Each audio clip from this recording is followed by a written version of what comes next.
اور جب تمہارے لڑکے بالغ ہو جائیں تو ان کو بھی اسی طرح اجازت لینی چاہیے جس طرح ان سے اگلے یعنی بڑے آدمی اجازت حاصل کرتے رہے ہیں۔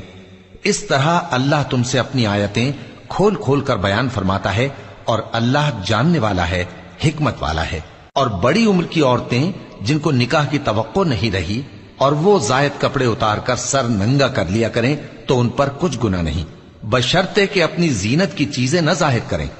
اور اگر اس سے بھی بچیں تو یہ ان کے حق میں بہتر ہے،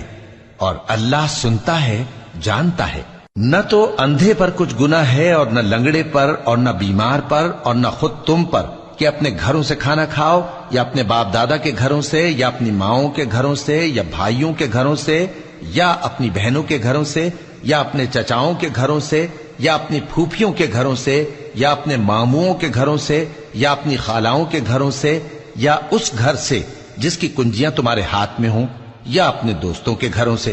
اور اس کا بھی تم پر کچھ گناہ نہیں کہ سب مل کر کھانا کھاؤ یا جدا جدا۔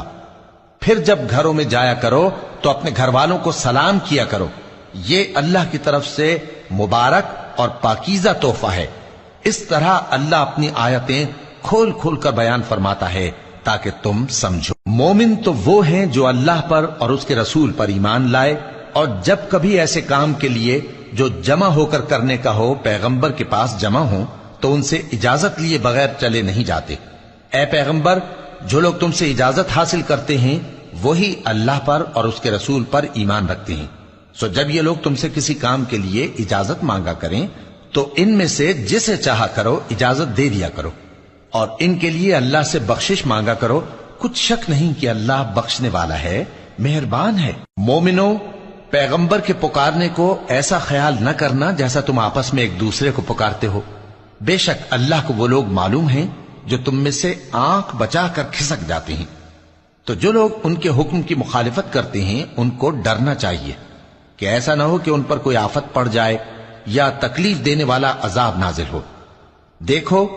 جو کچھ آسمانوں اور زمین میں ہے سب اللہ ہی کا ہے، جس طریق پر تم ہو وہ اسے جانتا ہے، اور جس روز لوگ اس کی طرف لوٹائے جائیں گے تو جو عمل وہ کرتے رہے وہ ان کو بتا دے گا، اور اللہ ہر چیز سے واقف ہے۔